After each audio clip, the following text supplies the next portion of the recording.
আর দেখতে পাচ্ছ এটা কি? এটা হলো একটা কাঠ। এই কাঠ দিয়ে কিন্তু অনেক কিছু হচ্ছে। তো দিদি বানাচ্ছিল, তো আমি এখানে বসলাম দেখার জন্য। তো এই যে এটা, আর এখানে দেখাচ্ছি তোমাদেরকে, এই যে এটা খুব সুন্দর, এটা সূর্যমুখী ফুলের মতো বানিয়ে রাখছে। যদি তোমাদের আইডিয়া আছে তোমরা কমেন্ট কিন্তু জানাবে। হ্যাঁ, এই যে দেখো, এই যে একটা পার্ট, দুটো পার্ট। তারপর আবার দেখাচ্ছে তোমাদেরকে, এই যে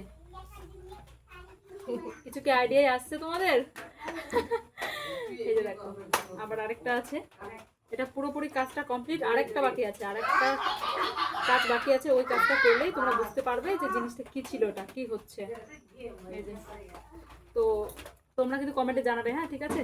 তো আরেকটা জিনিস দেখাই তোমাদেরকে, এটা দেখলে হয়তো বুঝতেই পারছো তোমরা। এই যে এই লেখাটা দেখেই হয়তো বুঝতে পারছো এটা কি। তো তোমরা কমেন্টে জানাও তাড়াতাড়ি করে। আমি তো সেই এক্সাইটেড দেখার জন্য। যদি এটা আমার ফেভারিট, খুব পছন্দের একটা জিনিস। তোমাদেরও পছন্দ, বিশেষ করে ছেলেদের তো আরো বেশি পছন্দের এটা।